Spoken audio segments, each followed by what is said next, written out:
സുഹൃത്തുക്കളെ, ടോമി നിരവധി പേർക്ക് ഓണം, വിഷു, ക്രിസ്മസ്, അതുപോലെ തന്നെ ദീപാവലി, ഈ വക ദിവസങ്ങളിൽ ഒരുപാട് ധാരാളം പേർക്ക് പച്ചക്കറി വിതരണം ചെയ്യാറുണ്ട്. അവരെ സഹായിക്കാനുള്ള ഒരു നല്ല മനസ്സോടുകൂടിയാണ്. ഇദ്ദേഹത്തെ ആരും തള്ളിക്കളയരുത്. കാരണം ഇദ്ദേഹത്തിൻ്റെയും മനസ്സ് നമ്മളിലും ഉണ്ടാവട്ടെ എന്ന് ഞാൻ ആശംസിക്കുകയാണ്. അപ്പോൾ ടോമി, ഇന്ന് എന്തൊക്കെയാണ് പരിപാടി? സുഹൃത്തുക്കളെ, നാളെ ദീപാവലിയാണ്, നിങ്ങൾക്ക് എല്ലാവർക്കും അറിയാം. അപ്പൊ ദീപാവലിയുടെ ആഘോഷം ആരംഭിക്കുകയാണ്. ഇന്ന് രാവിലെ തുടങ്ങിയതാണ് ഈ വിളവെടുപ്പ്. പക്ഷെ എല്ലാ സാധനങ്ങളും വിളവെടുത്ത് കഴിഞ്ഞിട്ടില്ല. അപ്പൊ ഇന്ന് രാവിലെ കൊടുത്തു തുടങ്ങി. ദീപാവലിയുടെ നിങ്ങൾ എല്ലാവരും ഇത് കാണണം, ഇത് മറ്റുള്ളവർ കണ്ടുപഠിക്കണം, നമ്മൾ മറ്റുള്ളവർക്ക് പ്രോത്സാഹിപ്പിക്കണം. ഇത് സത്യമാണോ ഉള്ളതാണോ എന്ന് നിങ്ങൾ വിലയിരുത്തണം. ഇത് കണ്ട് നിങ്ങൾ വളരണം. ഇതുപോലെ നിങ്ങളും കണ്ട് ചെയ്യണം എന്നാണ് എനിക്ക് നിങ്ങളോട് പറയാനുള്ളത്. ഇത് മറ്റുള്ളവർക്കൊരു മാതൃകയാണ്. ഇത് നിങ്ങളിത് കണ്ടുന്ന വരട്ടെ എന്ന് പ്രാർത്ഥിച്ചുകൊണ്ട് ഞാൻ ഉദ്ഘാടനം ചെയ്തതായി നിങ്ങൾക്ക് ഇത് കൊടുത്തുകൊണ്ട് ഞാൻ അവസാനിപ്പിക്കുകയാണ്.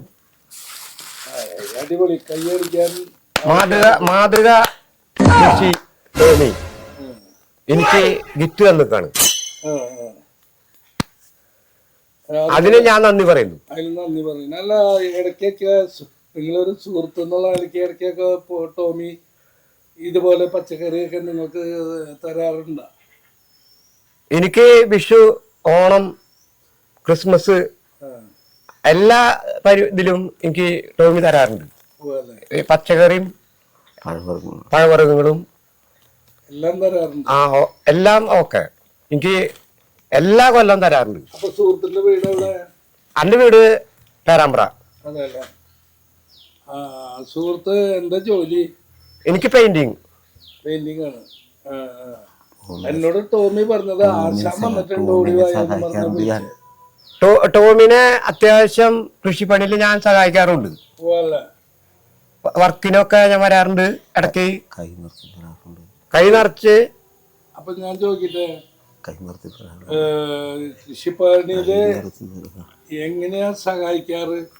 ഞങ്ങള് കൃഷിപ്പണിക്ക് ഉപയോഗിക്കുന്ന ഇൻസ്ട്രുമെന്റ് ഏതാ? കൈക്കോട്ട്. അതെ,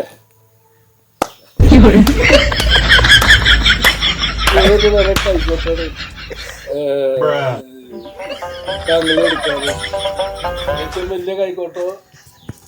ഞാൻ എല്ലാവിധ കൈക്കോട്ടും എടുക്കാറുണ്ട്. വിക്കാസ് കുപ്പി ഒറിജിനലായിട്ട് ഞാൻ ഉപയോഗിക്കാറുണ്ട്. താങ്കൾ നല്ലൊരു കലാകാരനാണ്, എനിക്കറിയാം. ഞാൻ താങ്കളെ പല വേദികളിലും ഞാൻ കണ്ടിട്ടുണ്ട്. ഇപ്പോ താങ്കള് കലാപരമായിട്ട് വല്ല ബന്ധമുണ്ടോ? കലാപരം എനിക്ക് ഗാനം ഇഷ്ടമാണ്. അതെ, ഗാനം ഒരു 4 വരി നമുക്ക് വേണ്ടി ഒന്ന്, ഈ പ്രേക്ഷകർക്ക് വേണ്ടി ഒന്ന് പാടാൻ പറ്റുമോ? കൃഷിനെ പറ്റിയത് ഗാനം പാടാ. ആയിക്കോട്ടെ, ഇത് ഗാനായാലും കുഴപ്പമില്ല. കിളിയേ കിളിയേ അന്ന് പാടിയാൽ. കിളിയേ കിളിയേ മലൽ മറൽ വാക്കുകൾ നമ്മളോട് വഴങ്ങാതായി തുടങ്ങി അല്ലേ? കിളിയേ കിളിയേ മലമലർ പാട്ടായാലും ആള് വലിയൊരു കലാകാരനുള്ള സത്യം. ഞങ്ങളുടെ കുട്ടിക്കാലത്ത് ആള് പല സ്റ്റേജുകളിലും പ്രോഗ്രാം, അതായത് പാട്ട് പാടുന്നൊക്കെ ഞാൻ കേട്ടിട്ടുണ്ട്. അന്നൊക്കെ അത്യാവശ്യം നന്നായിട്ട് പാടാറുള്ള ഒരു സുഹൃത്തായിരുന്നു. പിന്നീട് കുടുംബത്തിൻ്റെ പരാധീനതകളും മറ്റുള്ള കാര്യങ്ങളൊക്കെ വെച്ച് ആള് പതുക്കെ ഒന്നൊരുങ്ങി കൂടി പെയിൻറ്റിങ്ങിലേക്ക് പ്രവേശിച്ചു. അതിനുശേഷം ഇപ്പോൾ കൃഷി സംബന്ധമായ പണിയാണ്.